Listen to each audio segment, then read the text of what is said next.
Buenos días, hoy estamos aquí para hablar de Europa, para hablar de algo fundamental para todos, que es la sostenibilidad y el medio ambiente, el cambio climático, que es algo transversal, que nos afecta de múltiples maneras. Y nos acompañan aquí, aquí tengo a mi lado a Fernando Ferrando, que es presidente de la Fundación Renovables, a Inmaculada Rodríguez, europarlamentaria del PSOE, muchas gracias, a Pablo Jesús Martín García, investigador, profesor del Departamento de Producción y Sanidad Animal de la Universidad CEU Cardenal Herrera, Antonio Guillem, de Global Nature, y a Elge Quinilite, no sé si lo he dicho bien, espero que sí, Equipo Europa, Comunidad Valenciana. Muchas gracias por vuestro tiempo, siempre me gusta comentar en estos actos que es lo más valioso que tenemos realmente y que dediquemos tiempo a reflexionar sobre algo tan trascendental, yo creo que es un valor añadido para todos nosotros los primeros. Quería empezar en primer lugar invitando a Inmaculada Rodríguez a dirigirse a todos y a comentarnos, pues eso, el futuro. Aquí estamos para debatir el futuro, el camino que debe recorrer Europa, que debemos recorrer todos, porque todos somos Europa. Así que sin más, no me quiero extender, por favor, Inmaculada. Bien, pues en primer lugar agradecer muchísimo a 20 Minutos y a la Universidad, al CEU de Moncada y de Alfara por celebrar esta posibilidad de debate y poder tener la ocasión de hablar con todos y todas vosotros y vosotras, ¿no? Bien, yo me voy a centrar un poco en dónde estamos y dónde queremos estar, ¿no? Yo creo que efectivamente lo has definido muy bien. El cambio climático y el desafío medioambiental que tenemos sin duda es uno de los grandes retos, porque no cabe duda que el cambio climático, la biodiversidad, la seguridad alimentaria, la deforestación y sin duda la degradación del suelo van de la mano. Y si no rompemos lo que lo provoca, que es la actuación del ser humano en nuestro planeta, no conseguiremos combatir los efectos devastadores de esta situación, ¿no? Y hoy hay un dato que me parece que es importante dar, porque se tiene poco en cuenta, y es los 65 millones de refugiados climáticos que tenemos en Europa. Están cuantificados y son personas que huyen de sus territorios porque el efecto del clima no les permite poder tener una vida ni un futuro de vida, ¿no? Y otro dato importante es que están en peligro la supervivencia de la flora y la fauna, porque cada año solo en Europa mueren entre 10.000 y 50.000 especies, que se dice pronto, ¿no? Entonces necesitamos actuar ya, y no solo a nivel europeo, es a nivel global, porque el clima, el medio ambiente no conoce de fronteras, el cielo no tiene barreras, es continuo afortunadamente, ¿no? Y por tanto, si actuamos solo desde la Unión Europea no vamos a ser capaces de combatir y frenar esta situación y revertirla, que es el objetivo. Pero Europa está ejerciendo un papel de liderazgo indiscutible. Yo quiero poner en valor eso, me parece muy importante. Europa se ha comprometido y ha presentado todo un paquete regulatorio, o sea, que tiene fuerza legal, que es el Pacto Verde Europeo y lo que se conoce como Objetivo 55, que son todas las normas y todos los proyectos y programas para conseguir ser un continente climáticamente neutro en 2050. Y para ello tenemos un objetivo intermedio, que es conseguir una reducción de emisiones del 55% en el 2030. ¿Cómo lo vamos a hacer? Pues hay que actuar de una manera absolutamente transversal, todos y en todo. Se centra mucho todo el paquete de medidas en lo que es la transición ecológica, pero no es solo la transición ecológica, es también la circularidad de la economía, el modelo de producción.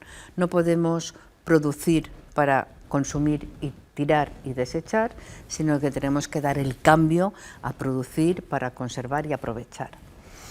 Respecto a los principales paquetes regulatorios y programas para conseguir reducir las emisiones, que es un primer objetivo, ¿no? Para el 2030 tiene fecha, 55% menos, insisto.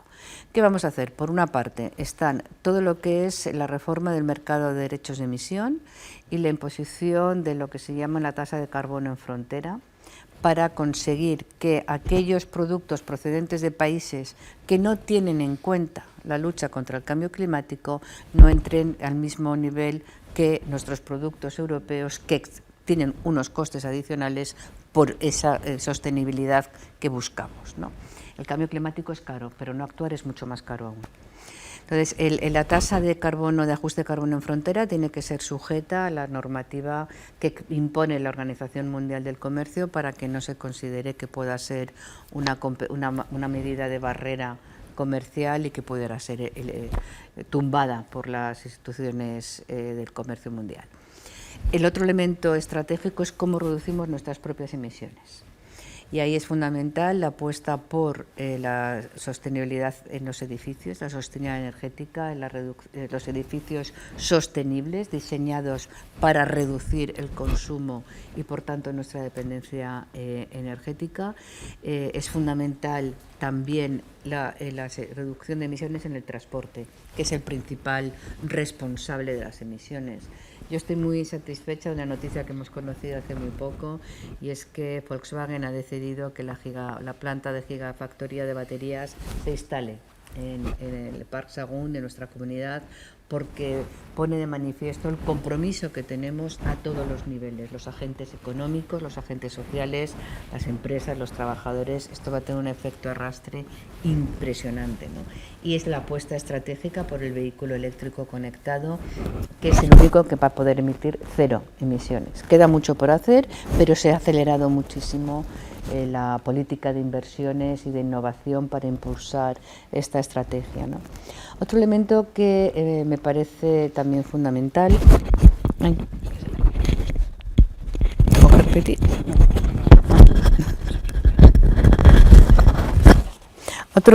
Decía que otro elemento que me parece también muy importante es conseguir reducir la dependencia energética. Yo creo que la cruel, brutal invasión de Putin de Ucrania pone de manifiesto lo importante que es que Europa consiga tener esa autonomía estratégica y esa autonomía energética. Y para ello tenemos que reducir nuestra dependencia del carbón, del petróleo y del gas ruso. Europa ha reaccionado muy rápidamente, muy bien y en la buena dirección. De aquí a final de año se va a reducir en 2/3 partes nuestra dependencia de los combustibles fósiles rusos. Acabamos de conocer el acuerdo que ya se ha alcanzado con Estados Unidos cuando ha venido Joe Biden a Bruselas para suministrarnos 1/3 de las importaciones de gas natural licuado que obtenemos de Rusia, las vamos a obtener ahora de Estados Unidos. Es una gran apuesta por de verdad reducir nuestra dependencia energética. Pero, como decía antes, es clave la circularidad de la economía, porque al final la mejor energía es la que no es necesario consumir. Y para ello la economía circular es estratégica. Y me parece importante darles algunos datos que creo que son significativos.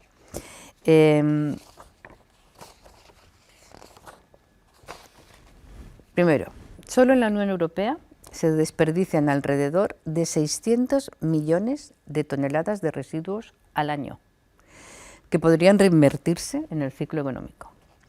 Cada europeo, este dato me parece brutal, desperdicia 180 kilogramos de alimentos al año, cuando las necesidades de alimento por persona y año son de 182 kilos.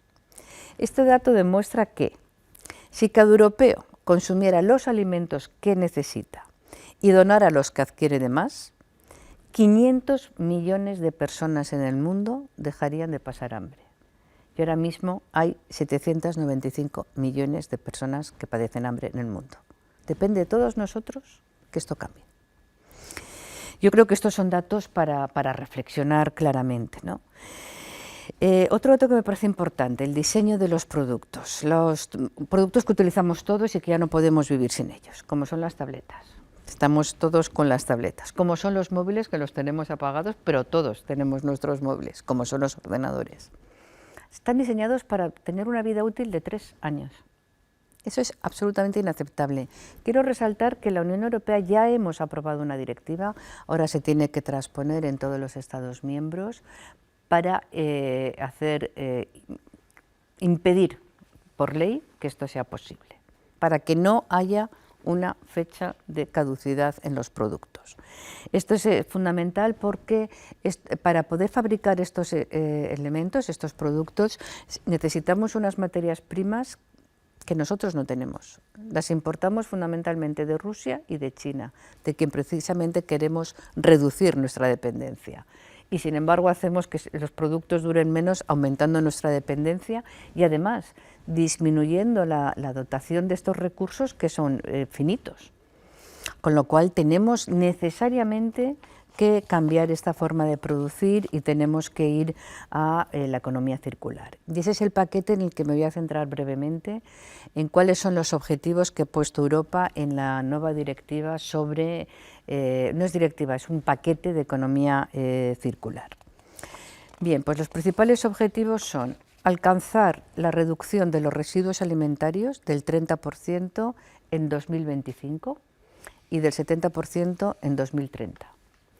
Reciclar antes del 2030 al menos el 70% de los residuos municipales. Reducir los residuos marinos un 30% en el 2025 y un 50% en el 2030. Y desincentivar la comercialización de productos con obsolescencia programada. Esto es repensar todo el modelo de manera que diseñemos los productos para que puedan ser reutilizados, aprovechados y reciclados, ¿no? Y volver al ciclo. Yo creo que estamos en un momento en el que hemos visto más aún que nunca las orejas al lobo. Ya éramos muy conscientes de la necesidad de luchar contra el cambio climático. El Pacto Verde Europeo es anterior a la invasión de Putin de Rusia, de Ucrania, perdón, pero es necesario ir más deprisa. Entonces, por decirlo de alguna manera, la oportunidad que supone este gran horror es que todos trabajemos de una manera mucho más coordinada, que Occidente se dé cuenta de que solo no podemos ir a ningún sitio, que necesitamos trabajar conjuntamente, ser capaces de defender nuestro modelo de vida, nuestro modelo de principios y valores democráticos, nuestro modelo de crecimiento y nuestra autonomía y nuestra capacidad de influencia. Así que yo creo que eso depende de todos nosotros, de nuestras instituciones, de nuestros gobiernos, pero creo que vamos bien encaminados para conseguirlo. Muchas gracias, Inmaculada. Hemos visto los pasos que está dando Europa, pero Europa da los pasos que da también basándose en lo que los ciudadanos y los organismos que componemos Europa pedimos.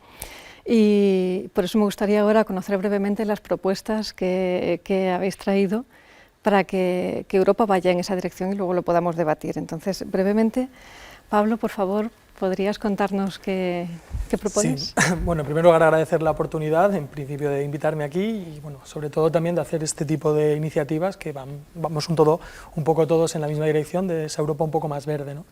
Desde la universidad tenemos la propuesta de biodiversidad en este caso y cambio climático, y como estábamos comentando, yo creo que es fundamental primero contextualizar en eso que es la sostenibilidad, ¿no? Que sería esa capacidad de utilizar los recursos actuales, o sea, por generaciones actuales, sin comprometer esas generaciones futuras.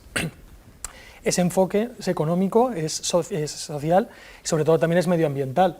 Y la biodiversidad, que es esa variabilidad que existe de especies y dentro de las mismas especies, es dependiente directamente de esa vertiente, de esa rama más sostenible.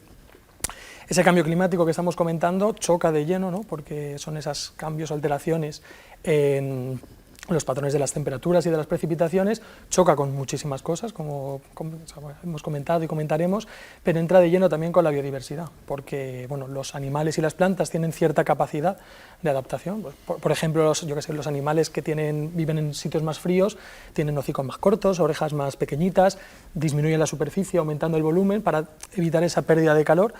Por el lado contrario, cuando estamos en latitudes donde hace más calor, pues son superficies más altas, o sea, más grandes, un poco para pensar esto.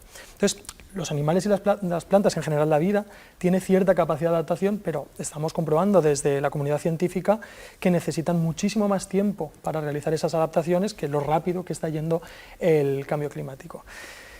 Y bueno, no todos los países tienen las mismas características o son iguales. De hecho, bueno, eso es un dato, no sé si se conoce, pero bueno, España es el país de Europa donde tenemos mayor biodiversidad de toda Europa.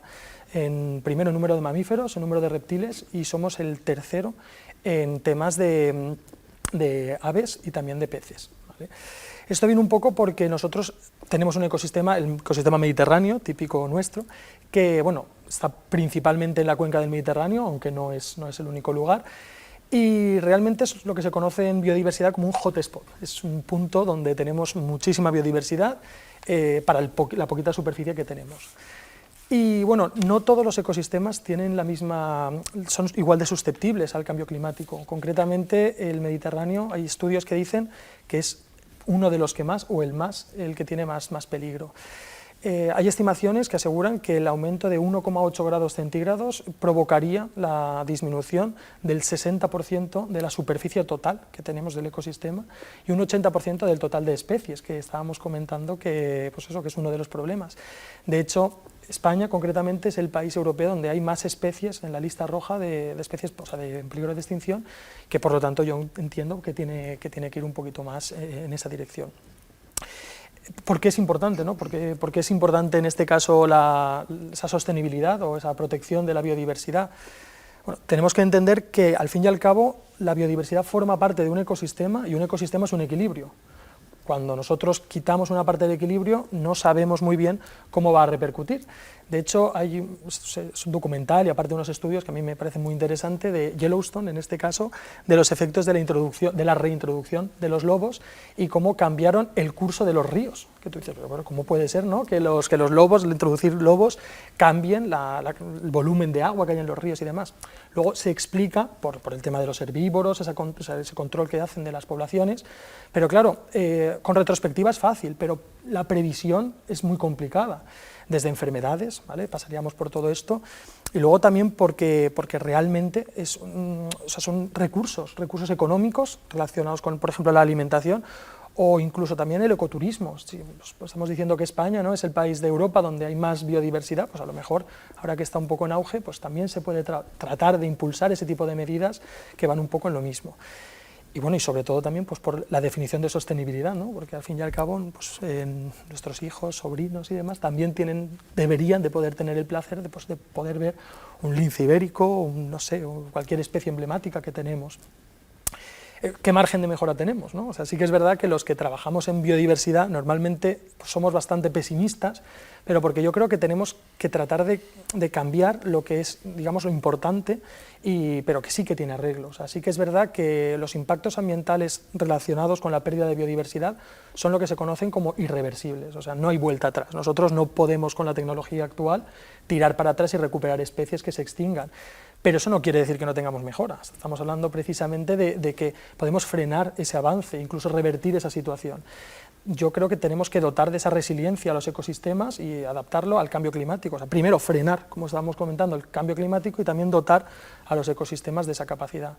Y un poco recogiendo la propuesta que nosotros hacemos sería pues, precisamente eso, o sea, el que la parte legislativa se apoye en nuestro conocimiento científico y al revés, que nos impulsen para poder continuar haciendo ciencia, aportando ese conocimiento un poco.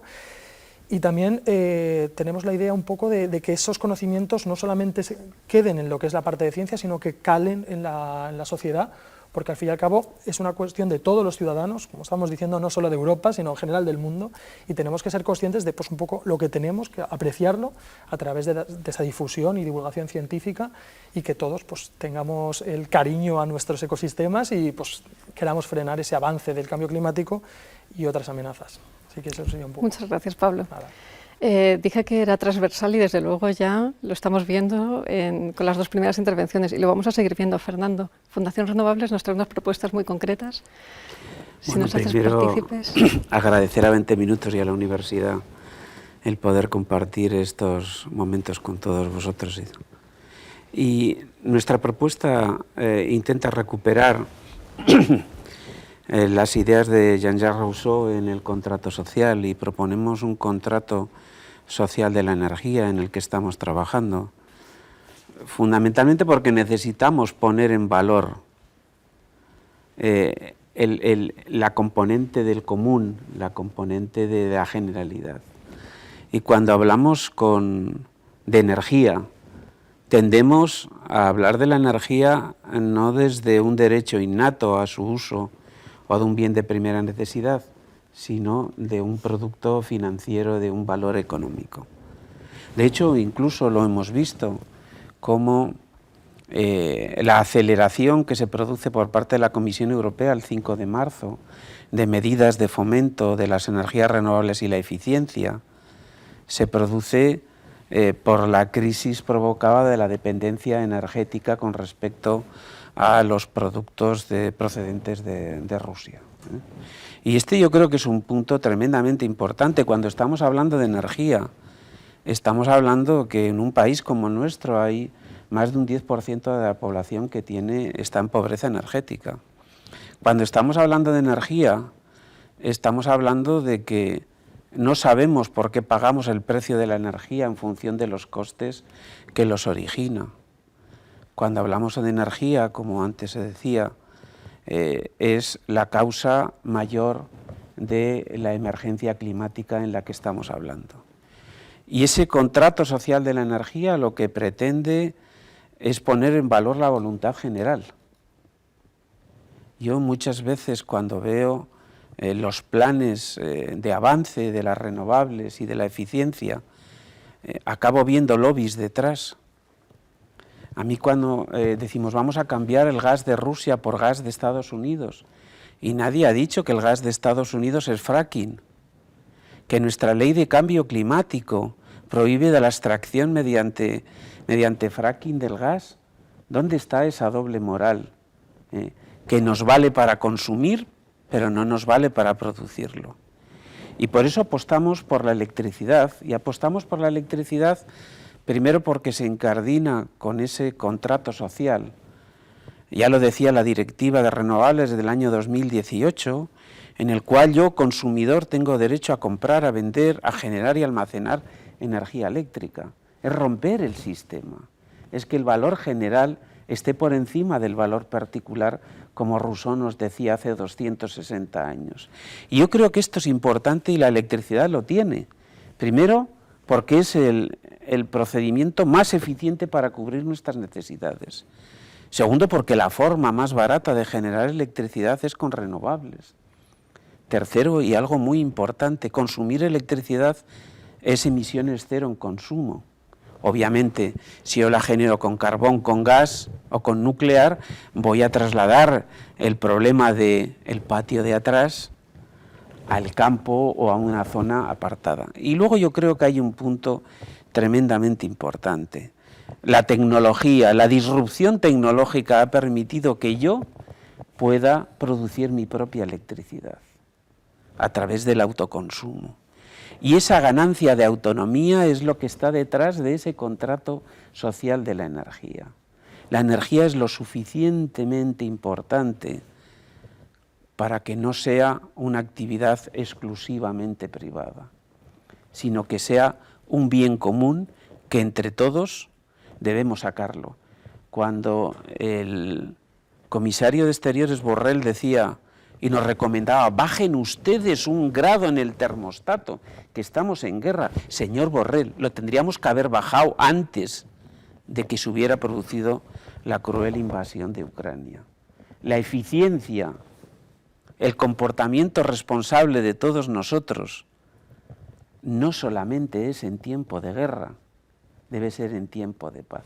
Y esta es la estructura, en nuestras manos está, porque producimos electricidad porque alguien la demanda, producimos combustibles porque alguien los demanda. Veamos el sistema energético desde el lado de la demanda, desde el lado del consumidor y no desde el lado de los lobbies. Y así encontraremos seguramente que lo que decía Rousseau hace más de 250 años tenía razón, que el bien común está muy por encima del bien privado. Muchas gracias, Fernando. A ti. Antonio, somos un paraíso de la biodiversidad, como bien decía Pablo, y también de los humedales, también un paraíso verde. Cuéntanos tu propuesta, por favor. Bueno, pues en primer lugar, Melissa, muchas gracias por la organización de este evento.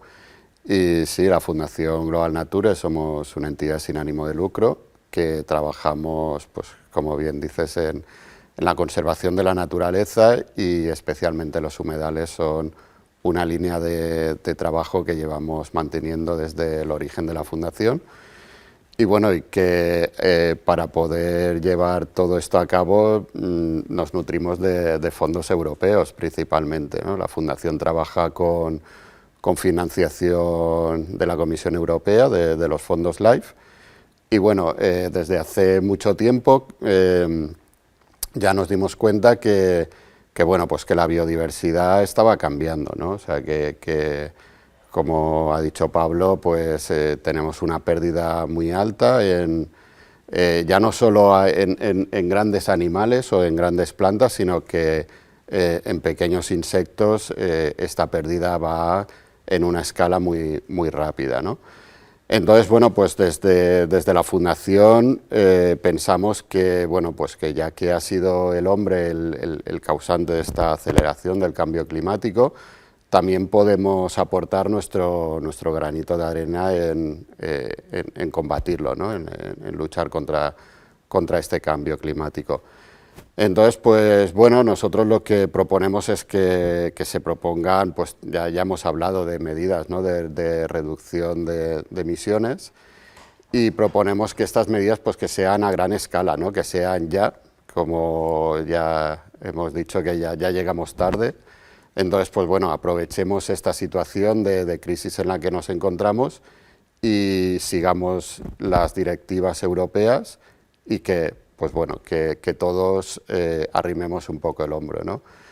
Desde la Fundación, pues bueno, hemos trabajado con diferentes sectores, con diferentes proyectos.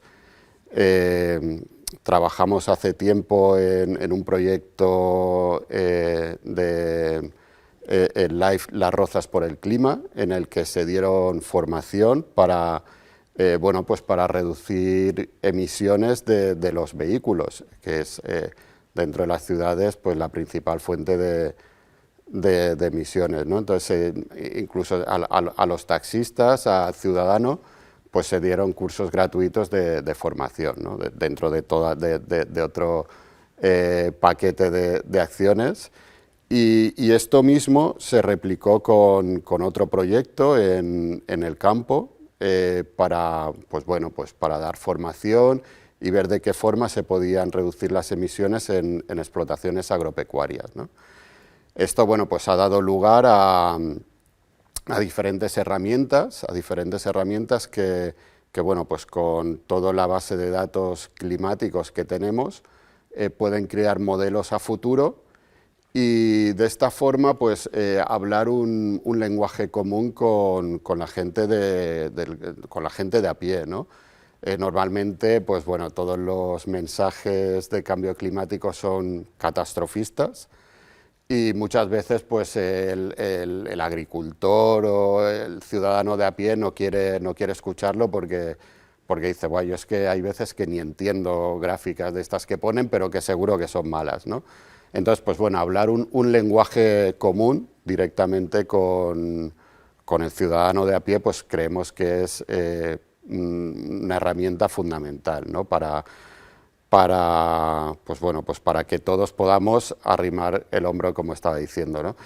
Y ya que trabajamos nosotros en la conservación de la naturaleza, pues está, bueno, a día de hoy el hablar de soluciones basadas en la naturaleza está muy de moda, pero son soluciones baratas que encajan muy bien con la solución de estos problemas. Como decías, Melissa, nosotros trabajamos en la conservación de humedales y estos ecosistemas bien conservados son sumideros de carbono y evitan de esta forma pues, que el carbono esté en la atmósfera en forma de CO2, que es uno de los principales gases de efecto invernadero, ¿no?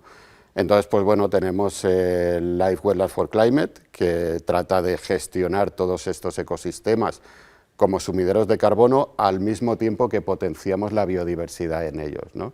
Se trata de que estos ecosistemas sean unos ecosistemas sanos y que de esta forma pues, nos ayuden a mitigar el cambio climático con la fijación de carbono, ¿no? Y luego pues también tenemos proyectos en los que estamos estudiando cómo van a evolucionar nuestros recursos naturales, como pueden ser los bosques, ¿no? Los bosques, nuestros pulmones, ¿no? Está claro que se están viendo afectados, los regímenes de lluvia no son los mismos, las temperaturas no son las mismas, entonces a la hora de gestionar o de evitar que nos desaparezcan estas masas forestales, pues también con modelos climáticos estamos viendo qué puede pasar, ¿no? de aquí a unos años con estas masas forestales. Entonces, bueno, pues nuestra propuesta como la de todos los ciudadanos, pensamos que debe ser reducir, mitigar y en caso que no podamos, pues compensar. Muchas gracias. Hemos escuchado las propuestas y yo creo que es un ejemplo de lo grande, lo difícilmente abarcable que es el reto de frenar el cambio climático, de hablar en términos de sostenibilidad, porque hay energía, hay biodiversidad, hay tantos conceptos que me gustaría empezar la segunda parte en la que reflexionemos al respecto de lo que hemos estado exponiendo con Egle, que representa además a la juventud de Europa, a ese futuro que estamos construyendo entre todos. En esta casa en llamas que tenemos, ¿cuáles dirías que son las prioridades? En Equipo Europa, ¿qué os preocupa más? ¿Cuáles deberían ser las líneas de acción primordiales? Bueno, en primer lugar, como han dicho los compañeros aquí presentes, el cambio climático al final ha sido acelerado por la acción humana y eso nos lleva al final a unir a todos los colectivos que se integran en una sociedad, a proponer soluciones y al final conseguir el resultado más óptimo para todos. Y, como no, en estos colectivos debe de haber siempre una voz joven que ayude y que también pueda guiar a aquellas voces que desde siempre han estado y que se pueden considerar las más sabias o las más expertas. Como han comentado por aquí presentes, a día de hoy la Unión Europea, entre los fondos Next Generation, ha destinado un 30% solo a lo que son las medidas del cambio climático, las ecológicas relacionadas con la sostenibilidad y todo lo que ello conlleva. Entonces, de este gran presupuesto, luego aquí en España se ha visto representado en un 40%, que también al final es un porcentaje muy significativo, y pensamos que todas las medidas se deben de focalizar en ciertos puntos, que en este caso el primordial deben ser los colectivos más vulnerables, es decir, hablamos siempre de una transición energética, impulsar nuevas medidas, pero ¿qué pasa con aquellos que no pueden seguir el mismo ritmo? Estamos hablando de familias de renta baja que al final pues se debe de tener en cuenta que necesitan o una bonificación, alguna exención, porque no todos al final pues tenemos el mismo nivel adquisitivo, y ya no solo son las familias, también los jóvenes que intentamos independizarnos, muchas veces nos vemos obstaculizados porque tenemos que hacer gastos como puede ser la energía, que puede llevar pues a echarnos para atrás. Y en estos colectivos vulnerables tampoco nos centramos solo los jóvenes, también aquellas personas que, por ejemplo, al dar un paso hacia adelante con lo renovable, tenemos que dejar atrás aquello que ya no lo es, por ejemplo, las centrales nucleares. Todos los trabajadores que se encuentran dentro, que al final finalizan su contrato, ¿qué pasa con ellos? Pues un punto clave sería la recualificación, la reeducación, volver a formarlos para al final proporcionar nuevos puestos de trabajo o asignarles en distintas plantillas. Y hablando además de la formación y educación, hay que tener en cuenta también que desde el sector juvenil, al final nosotros también tenemos que seguir y empezar a formarnos sobre lo que son las ideas y las medidas de sostenibilidad desde pequeños. Hay un dato interesante respecto a lo que son la reducción de las emisiones de gases de carbono, lo que ha comentado Inmaculada, los objetivos que se tienen presentes para el 2030, y muchas veces pensamos que puede ser complicado o cómo podemos nosotros, la gente de pie de calle, a contribuir, y es que, hablando de la biodiversidad también, los bosques, si me permitís buscar el dato, porque es muy concreto, los bosques de la Unión Europea absorben cada año el equivalente a casi el 10% de todas las emisiones de gases de efecto invernadero de lo que es la Unión Europea. Es un dato clave que lo que nos deja ver es que desde acciones tan simples a priori, en esencia, pueden contribuir a un gran cambio, y es algo que, por ejemplo, la reforestación lo pueden hacer tanto el colectivo más joven, hablando de colegios, institutos, incluso el colectivo juvenil un poco más avanzado, ya hablando de formación universitaria, por ejemplo, algo que siempre hablamos de medidas abstractas o que solamente las pueden llevar a cabo las administraciones públicas, y con esto se demuestra que no es así, es decir, que al final pues tenemos pie y cabida y podemos aportar igual que cualquier otro colectivo. Volvemos un poquito al contrato social de Rousseau. La sociedad es importante y no podemos olvidar esos colectivos vulnerables, totalmente de acuerdo. Habiendo escuchado ya las propuestas, Inmaculada, no sé qué reflexiones te conducen, si quieres responder a esa pregunta que le hacía Egle de con esta casa en llamas que tenemos, ¿dónde hay que ir primero con la manguera a apagar ese fuego? Primero es a que todos seamos conscientes que depende de nosotros el que cambiemos la situación que vivimos, ¿no? Porque depende de la actividad del ser humano la situación a la que hemos llegado. Por tanto, es fundamental la concienciación de todos, la exigencia de todos a nuestras instituciones, a quienes nos representan, para que hagamos estas prioridades, ¿no? Yo creo, antes decía una cosa, Fernando, que una cosa en la que yo comparto totalmente y otra en la que difiero un poco, ¿no? ¿Qué comparto totalmente contigo? Es decir, ¿por qué no lo hemos hecho antes? Es verdad, yo se lo he preguntado a algún comisario, precisamente al responsable de medio ambiente en el Parlamento. Sabíamos la situación, o sea, esto no ha venido de repente.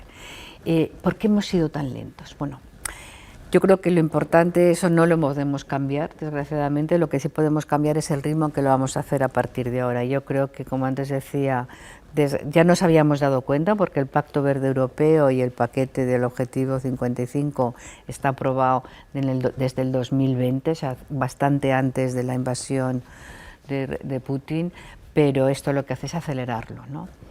¿En qué es en lo que no estoy de acuerdo en lo que has dicho? En todo lo demás estoy de acuerdo, pero hay un elemento en que, no es que no sea así, pero quiero explicar las razones. Tú has criticado el hecho de que sustituyamos el gas licuado de Rusia por el gas estadounidense. Es verdad que se hace por el fracking, y el fracking no es una tecnología autorizada en la Unión Europea. Pero el problema, yo creo, es ¿cuál es la alternativa a la sustitución del gas hoy? Porque España depende del gas ruso en solo un 5%. Porque dependemos fundamentalmente del gas argelino, como bien sabéis.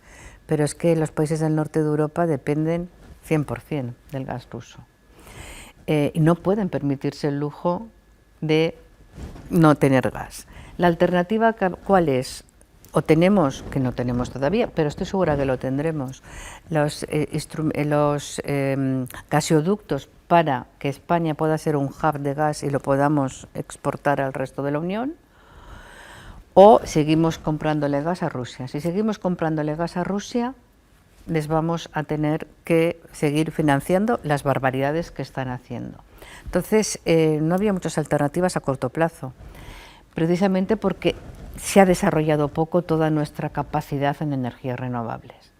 Yo estoy satisfecha del acuerdo que se ha alcanzado en el Consejo Europeo. No era el máximo y nuestro objetivo fundamental, que era haber podido conseguir un cambio en el modelo de fijación de precios, ¿no? Donde creo que todos estamos de acuerdo que no es el modelo, que debemos de repensarlo, porque esto de que se retribuya la última unidad que entra en el mix energético al precio de la más cara y ser los beneficios caídos del cielo, nadie lo puede entender ni lo podemos compartir.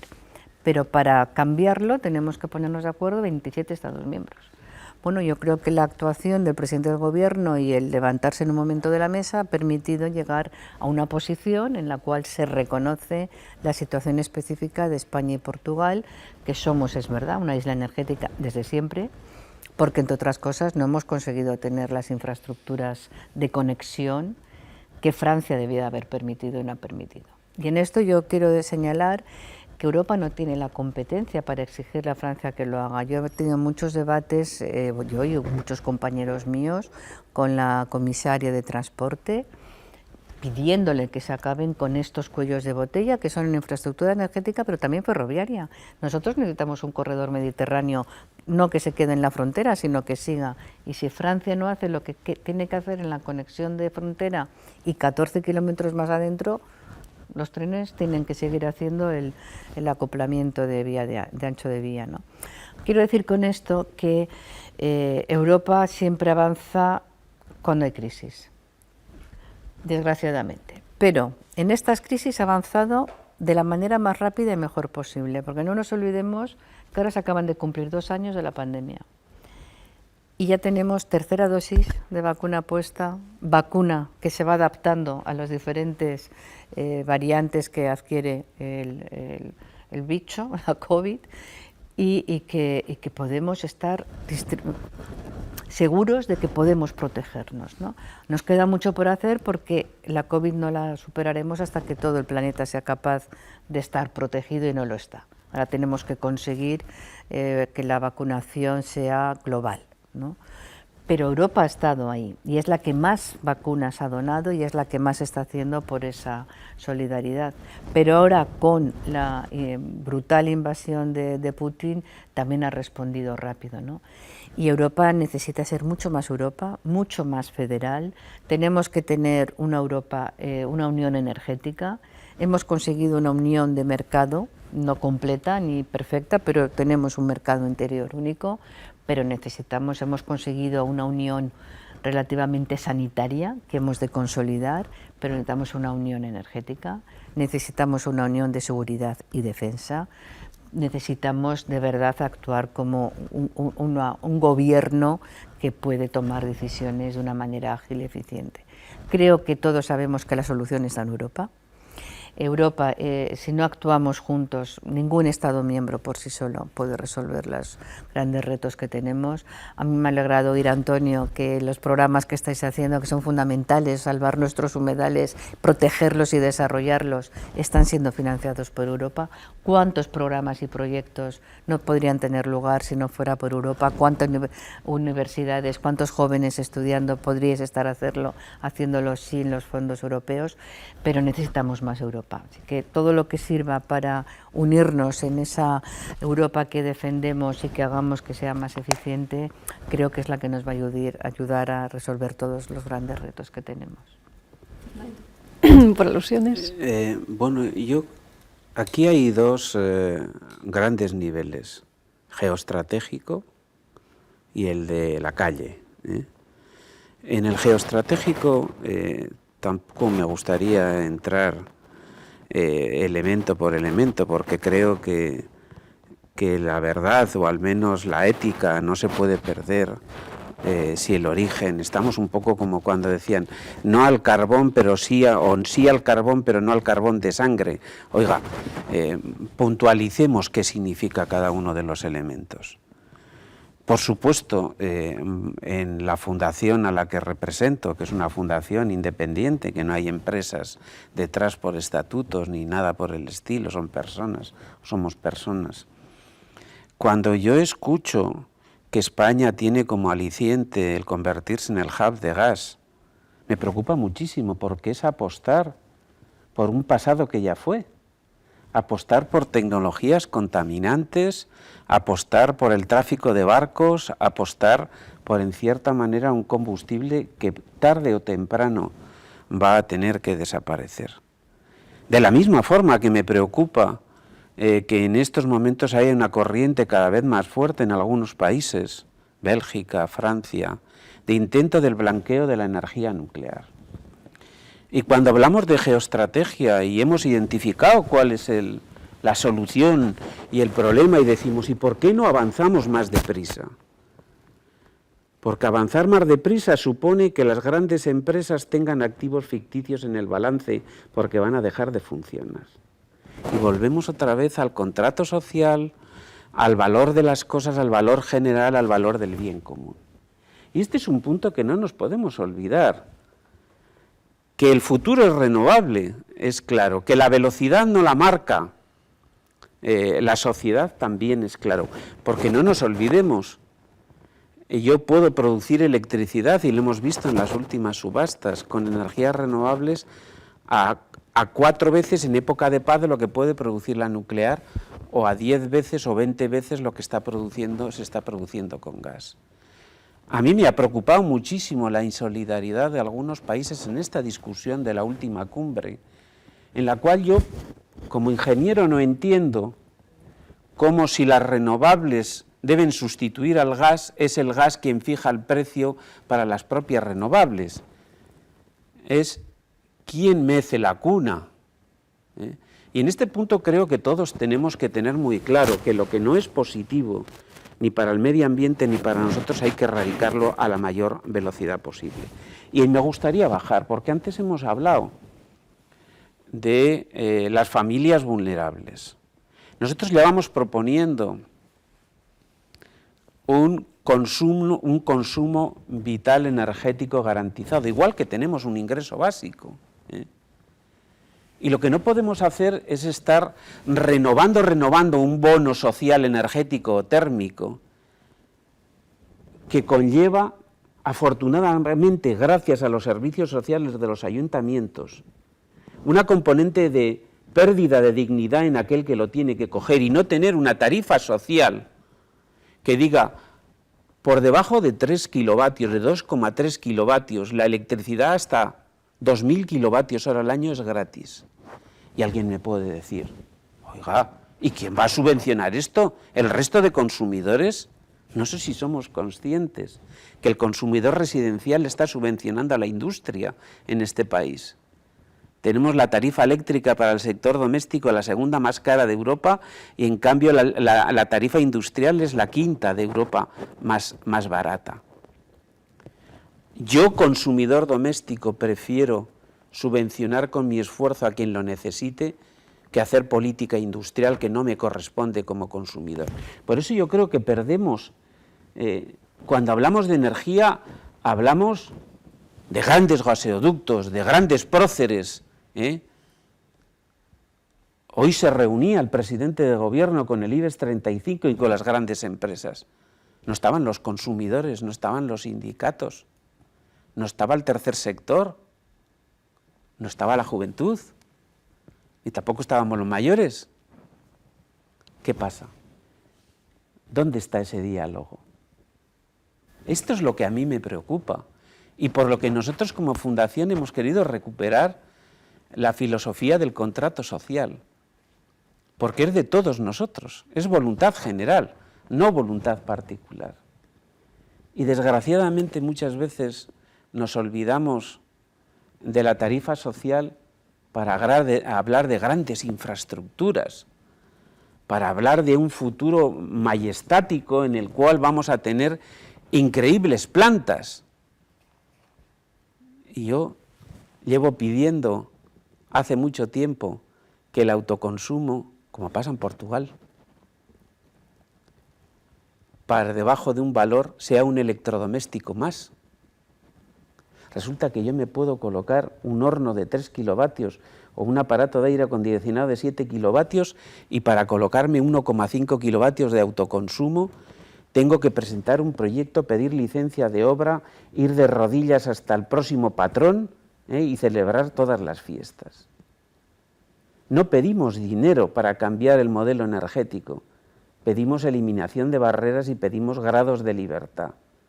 Por eso pedimos un contrato social de la energía, por eso pedimos un pacto social de la energía, porque la energía es un derecho ineludible. Dejemos de hablar de geoestrategia y hablemos del día a día, que yo creo que nos vendrá muy bien a todos.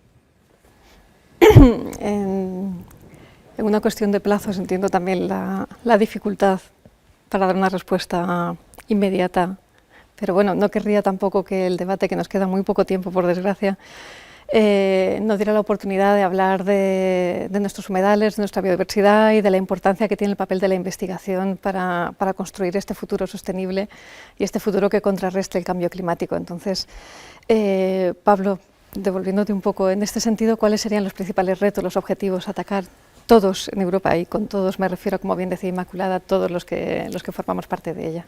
Sí, bueno, yo creo que realmente, pues un poco lo que comentábamos, ¿no? Que era bastante transversal, que tocaba bastante. Por lo que yo tengo entendido también a nivel de lo que es financiación, se está ampliando esa parte del cambio climático. De hecho, creo recordar que era en torno a un 60% la parte de la investigación que se estaba financiando el cambio climático en general. Entonces, pues, yo veo que hay claramente una intencionalidad en este caso para tirar en esa línea de la mejora.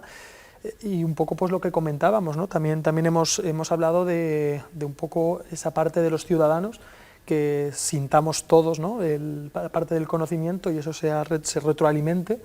Y yo creo que eso pasa un poco por esa formación que hablábamos a los jóvenes y no tan jóvenes, de un poco de esos avances científicos y que sirvan un poco como causa y consecuencia, ¿no?, que nos den la oportunidad de investigar, pero que esas investigaciones sirvan un poco para la hora de legislar. Y pues, yo entiendo que, claro, hay muchos temas que se tocan. Yo solamente entiendo de lo que es la parte de la biodiversidad y esa parte del medio ambiente, pero un poco eso, que se tenga en cuenta pues digamos, esa evidencia científica, porque yo creo que es la única manera de generar ese avance. Todo se sustenta en la ciencia. De hecho, el despertar de los jóvenes en gran medida, clamando contra la situación en la que hemos desembocado el planeta, parte también de lo que los científicos han asentado antes. Antonio, cuéntame esas prioridades. Pues bueno, escuchando aquí a los compañeros, yo creo que la investigación y la ciencia también la podemos aplicar a lo que es la investigación tecnológica. Yo creo que como estamos tratando de energías renovables y en mi caso yo me asusta un poco el pensar en la ocupación de los suelos, ¿no? Yo quiero una transición ecológica a modelos más renovables, pero también estamos escuchando pues grandes parques solares y eso pues me preocupa, ¿no? Cuando, por ejemplo, estamos viendo que hay suelo industrial, que tenemos en Sagunto un nuevo desarrollo, ¿por qué no pensamos en el techo industrial para colocar todas estas fotovoltaicas, ¿no? Yo creo que debería ser a día de hoy una obligación el no solo estar pensando en que si no podemos traer un recurso de aquí, lo vamos a traer de allá. Vamos a generarlo in situ, ¿no? Yo creo que la energía que puedan consumir todas estas industrias, si la están generando en sus techos, pues mejor que mejor, ¿no? Yo no entiendo de estas políticas, ¿no? de cómo podría ser esto una realidad, pero sí que yo me fijo muchas veces cuando paso por un polígono industrial y digo, ¿cuántos techos más desaprovechados con el sol que tenemos, ¿no? Y tenemos que ocupar nuevos suelos que han sido o suelos agrícolas o son cumbres de montañas rodeando la Red Natura 2000, ¿no? por el límite de nuestras zonas protegidas, y eso me preocupa. Eso como naturalista, la ocupación en grandes superficies pues me preocupa, y ahí sí que os dejo pidiendo respuesta. Antonio, tienes toda la razón. Las renovables tienen futuro si la aceptación social las permite. Es decir, a mí ver una planta fotovoltaica con 1000 hectáreas cercadas me produce auténticamente urticaria. De ahí que nosotros apostemos primero por el autoconsumo, segundo por la generación distribuida y luego por un desarrollo claro. El punto fundamental es que en España hemos fijado los objetivos de energía, pero no hemos fijado la ordenación de territorio. No hemos dicho qué terrenos se podían utilizar o cuáles eran, al margen de las líneas rojas de la Red Natura, de los proyectos LIFE, de todo lo que queramos, ¿eh? Y lo que está muy claro es que hacer una planificación energética con una energía distribuida como son las renovables y no hacer una ordenación de territorio es hacer la casa por el tejado. Para nosotros lo tenemos muy claro, que si la aceptación social de las renovables no es clara, no avanzaremos a tener un futuro renovable. Esto es así, y muchas veces, yo llevo 42 años en renovables, y algunos promotores me han llegado a llamar neonegacionista, ¿eh? Es que alcanzar los objetivos del 30 mal hechos supone no alcanzar los del 40 y los del 50. Hemos pedido que la superficie agraria útil se mantenga. Hemos pedido concentración parcelaria para eliminar líneas. Hemos pedido tamaños de promoción. Este es uno de los puntos, yo creo, importantes. Volvemos otra vez al valor general. Si no hay aceptación social, no hay futuro. Es lo que estás comentando. Yo cuando hablan de los parques eólicos que dicen, no, es que se van a colocar aquí, dices, ya bueno, pero es que para colocarse ahí tiene que haber mucha infraestructura que llegue ahí. Y pues quieras o no, el suelo se ve afectado por toda esta infraestructura, ¿no? El suelo me refiero al territorio. Claro, yo creo que por eso, por una parte, la planificación del territorio es ámbito autonómico, ¿no? Aquí, desde luego, lo que yo conozco en la Comunidad Valenciana sí que hay una planificación territorial. Ahora mismo sé un municipio que está haciendo una revisión de su plan general para el desarrollo de energías renovables y sé toda la tramitación que lleva porque tiene que estar muy sujeto a la normativa de planificación del territorio medioambiental, ¿no? Pero yo creo que nos estamos focalizando quizás demasiado en la producción de energía y no tanto en el consumo. A mí me importa mucho toda la concienciación y todo lo que se está haciendo para reducir el consumo de energía, ¿no? Y para reducir las emisiones. A mí me parece una extraordinaria complejidad y un avance de la investigación y de la innovación impresionante que estemos hablando de vehículos eléctricos, porque realmente eso es lo que te hace reducir la necesidad de esa energía. Pero es que ya estamos hablando de aviones, emisiones cero. O sea, estamos invirtiendo a un ritmo muy importante para que la tecnología nos permita consumir menos energía y reducir nuestras emisiones de energía. Y yo creo que ahí, claro que hay una apuesta geoestratégica, porque eso nadie lo puede hacer por sí solo. Necesitamos a todas las instituciones, a todos los actores intervenientes, a las universidades, al ámbito docente, al ámbito empresarial, a todos invirtiendo en esa innovación y dando lo mejor de nuestra capacidad de innovación y de inventiva, ¿no? Y eso es posible y lo estamos haciendo, ¿no? Yo de verdad estoy asombrada de lo que se está haciendo en el ámbito de la aeronáutica. Es increíble. Y en el ámbito de la biosfera que decías, ¿no, Pablo?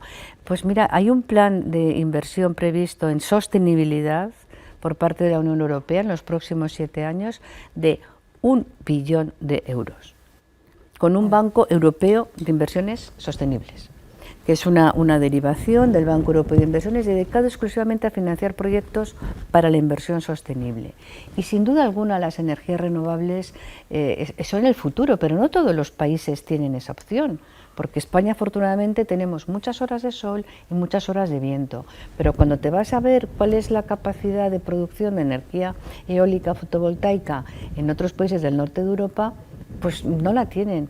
Entonces es tan importante aumentar, bueno, sí, yo tengo los datos de la Unión Europea, y entonces es muy importante... Lleva Dinamarca, está en el norte. Sí, sí, pero tiene eólica, no tiene otra forma de energía renovable, pero yo no te he interrumpido a ti. Entonces yo creo que es muy importante que pensemos en esa capacidad que tenemos todos de no consumir lo que no necesitamos y de consumir bien, y el ahorro y la eficiencia energética es estratégico. Y la geoestrategia es estratégica para esa innovación y esa apuesta de desarrollo tecnológico que necesitamos para que después todos podamos contribuir a utilizarla y aprovecharla. Pero si no tenemos la base es imposible. Bueno, lamento mucho tener que ir interrumpiendo este debate, que sé que podría prolongarse, no ya en un evento de un ratito muy agradable que hemos tenido aquí charlando, sino varios días debatiendo con múltiples expertos, porque, como empecé diciendo, es tan transversal, es tan complejo, hay tantos agentes implicados. La realidad, cuando la elevas además a Europa, se multiplica en complejidad, que realmente es difícil condensarlo, pero yo creo que aquí ha habido reflexiones muy interesantes. Hemos hablado de economía circular, hemos hablado de cómo la tecnología puede ser una puerta que abra camino a la esperanza, a ese futuro más verde que todos anhelamos. Hemos lanzado muchos conceptos, como que la juventud tiene que estar siempre presente cuando reflexionemos, que estoy totalmente de acuerdo, porque esto lo estamos construyendo realmente para nosotros y para vosotros que venís detrás. Así que sin más os quería agradecer que hayáis estado aquí, que hayáis compartido vuestro tiempo con nosotros, que como decía es lo más valioso que tenemos, más incluso que la energía. Y nada, seguiremos construyendo Europa entre todos, que es otro de los mensajes que aquí ha calado, que esto no es ajeno a nadie. O sea, o lo hacemos entre todos a todos los niveles, o realmente los objetivos se van a quedar en muy poquita cosa. De verdad, muchas gracias por haber estado aquí a todos. Muchas gracias, un placer.